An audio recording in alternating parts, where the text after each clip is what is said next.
Hey YouTube, welcome back to another coaching video. I hope you've been finding these useful for your own game. If you're interested in joining our growing community or joining the coaching program, then be sure to join the SSL Academy. The link to that Discord is down below. The following clips are from a champ coaching session that I ran recently, so I do hope you enjoy and you can take some useful tips away from it. Yeah, let's jump into it. Okay.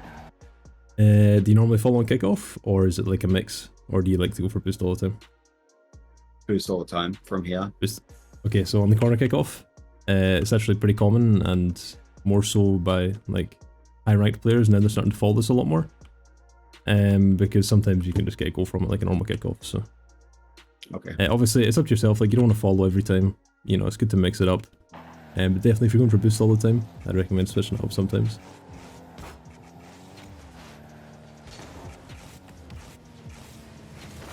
Okay. This was good play by you here. So we get the ball, get past the first guy, and we're following it. This is good. So right here, we know that the enemy behind us, he's like, he needs a bit of time to recover, right? I think he recovered pretty nicely by the sound of his car. Yeah, so he's coming back, he's in mid. But we do have a bit of space here, right? So a lot of good 1v1 players. So when I think of 1v1 player, I think of like Khaled, and I think of, I'll use Flakes as an example as well. He's not as good at ones as he used to be, but he's still good. A lot of the time they'll close the distance here. So they'll come in here and they'll just kind of follow the ball, and they're going to let it bounce like a couple of times down this angle here. And they're just going to follow it along, kind of cutting in. And then when they reach this moment here, they're going to make their play, right? And that way they're closing a lot more distance on the goal, and they're giving themselves like a chance to either get a really good shot by cutting in and booming it to the far side, or they're giving themselves a chance to pass into mid to our teammate. So just keep in mind, especially when you're transitioning from defense to offense, always try and look for these opportunities where you have a little bit of space and kind of push up with the ball before you make something happen. Because if we do smash the ball like this, a lot of the time we're just going to end up passing it. And here we might give away possession. Ah, yeah, we do. So.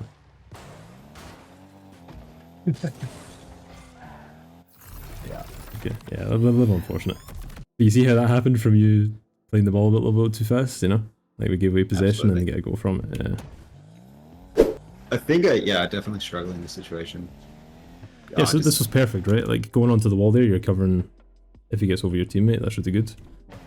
And then when it comes into the ground here, this is like a really difficult position to defend, I'm not gonna lie. Like I don't blame you for getting scored on here. I think what you have to do is you have to play goal line defense. Okay. This is quite situational, but you kind of want to, you want to like turn in here, and you need to give yourself time to see what he's going to do with this play. Because he can do a lot with it, right? He can shoot it either side, he can put it up here, so you just need to give yourself a tiny bit of time. But a lot of the time I like to say to people that I'm coaching, there's something called initiative, and in some moments you need to give yourself just like a second, maybe 2 seconds if you've got enough time, to wait and see what your opponent does with their initiative, right? And an opponent has initiative when they have the ball, and they can do quite a few things with it. So if you commit on something too quickly, when the opponent has initiative, a lot of the time they're going to be able to outplay you, right? Whereas if you wait like 1 second here, you're going to see what play he has in mind, and hopefully be able to counter it. And then take initiative from him. Enemies up. Okay, so similar thing to before, right? So see how I was talking about initiative? So right here, again, enemy has initiative, right? So they could do a few things with this ball. Like, give me like a couple of ideas that they could do here.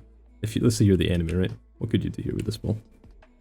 You can try double it off the wall, or try and just get another tap onto it to go mid or something like that. I don't think you can control it from this point, can you? Well, you can control it. Like if you could pinch it on the wall and like pinch it up and then follow it on the wall. Yeah. That's one way to control it. Or like you said, he might just pinch it, or he might pinch it into mid for his teammate. But he's got like 3 different things he can do here, right?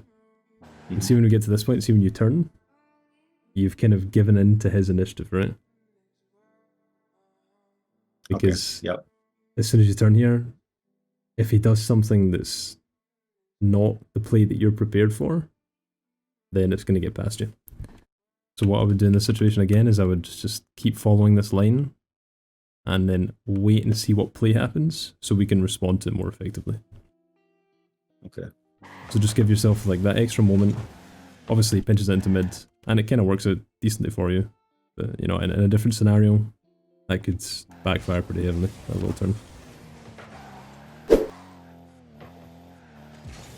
Yeah, I was going to say, be very careful about committing here. Yeah. So this was really good. I like this whole play that you did here. So we push up quite aggressively when we're second man. I really like doing that. And it's something that a lot of people don't do. And then you go back for boost here. I think that's okay to do as well.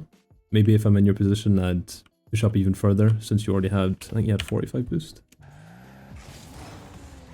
Yeah, you had quite a bit of boost. Yeah. So you can maybe push up a little bit more aggressively and try and make a play sooner. That's going to buy a little bit more time for your teammate. But this play is also good. As soon as we reach this point here where he's on the wall, we have to then contest him on the wall, right? But I wouldn't contest him. What I would do is I'd go up on the wall and just kind of be a presence, right? Okay. Like you don't want to commit on this because it's still, you need to buy time for your teammate to come back. And it's also probably going to be a bad challenge for you because he can use the wall in a lot of ways to kind of get past you very quickly. You know, by cutting it down, cutting it up. Very dangerous place to take a challenge. So I would just turn, start shadowing defensively, and then you and your teammate can just 2v1 in defense in the next like 5 seconds or so. Yep. But before that was really good aggressive shadowing. As long as it ends with a transition into defense, then that's good. Yeah, very nice. That was completely unintended. Shh, we don't tell people that.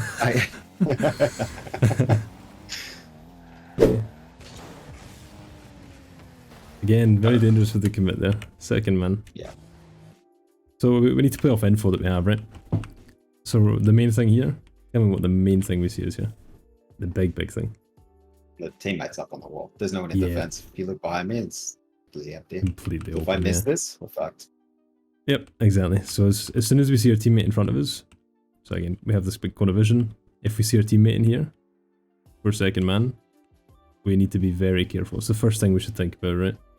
As soon as we find out we're second man, we need to think, okay, I probably need to buy a little bit of time, so let's be careful. That should be the first thing that goes through your mind.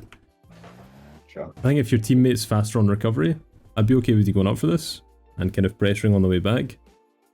But since your teammate needs a little bit more time, I'd play on the ground a little bit more, and then you could go up and challenge, and then your teammate can take it over from you. Okay.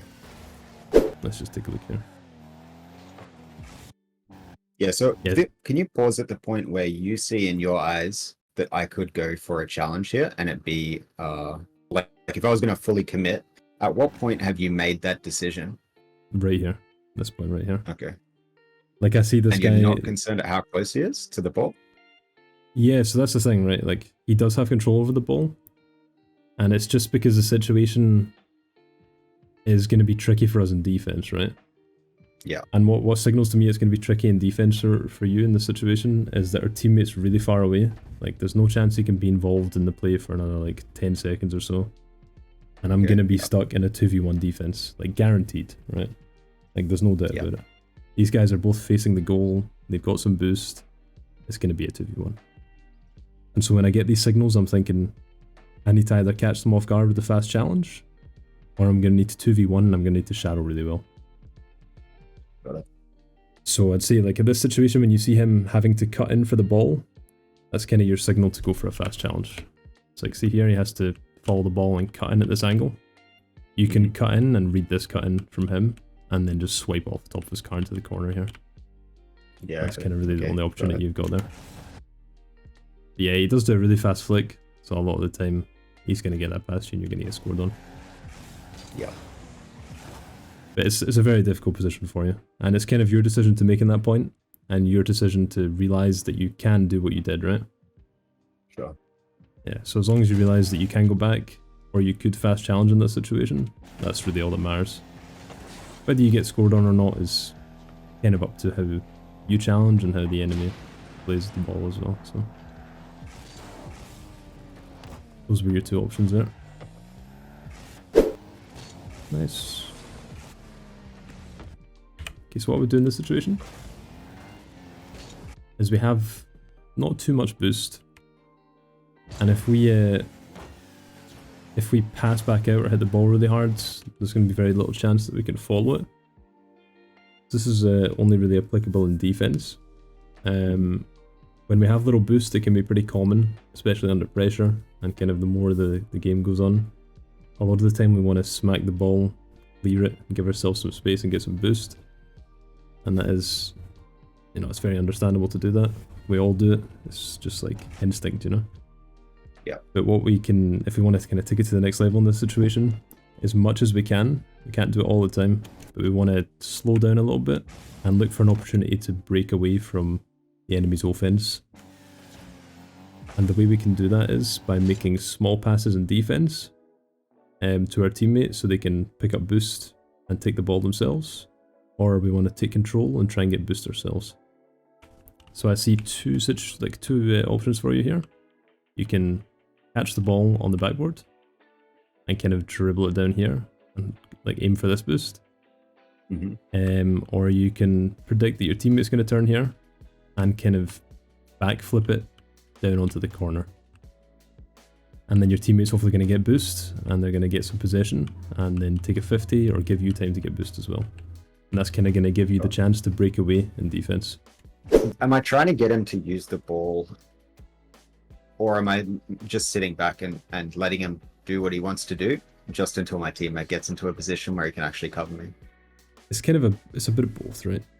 Like you want to, so all the time when you're defending in Rocket League, you always want to just pressure your opponent until you see that chance to either commit or you see a chance to give your teammate an easy ball afterwards, right? And a lot of the time giving them this easy ball is you shadowing until you can take like until you can turn in and take like a 50 with the opponent, and then your teammate can just cut in, take the ball, and play a 1v1 with the enemy. So right here, as soon as we see that our teammate is going to take a little bit of time, I don't want to commit on this, because even if we commit on this, we're going to pass to the opponent. So I'm always opting for like aggressive shadowing and then turning around and defending. So you push up here, this is great, and then immediately we have to just turn around and start defending. Because, you know, in the grand scheme of things, he has initiative, he has a lot of control over what he can do here. Here, wait for the ball to move a little bit and put it to your right. He can flick it to the left. He can fake you, right, because you've pre-jumped him. Like, there's quite a few things you can do here. Whereas, if you turn and you start defending, you can again wait that little bit longer to see what play he has in mind, right? The whole thing with shadowing is you want to reduce the options that he has when he's attacking. And it kind of, by the time you've reached the goal, you should have 100% certainty on what this guy's doing, right? Okay. So that's kind of the whole point of shadowing in Rocket League. It's just minimizing the options that your opponent has. And that's why a lot of time, like, see when you're defending, it's two people in defense, and the enemy goes for like a flip reset goal. This is why a lot of the time, one of your teammates, either you or your teammate, is going to fly up and pressure him in the air, right? And that's to make him waste a flip. And that way, that's completely reduced all of his options, right? He can't get to this point and then flip it top right corner, because you forced him to flip early. It's like the whole point of shadowing and aggressive shadowing. Does that make sense? Yeah, definitely. Yeah. So like even here, like we just want to shadow, even though we're alone and we don't have a teammate, just want to shadow to give ourselves an easier time in defense. Okay. Thanks for watching, folks. If you found this helpful, a like, subscribe, and a comment goes a very long way. So thank you, and make sure you join the Discord.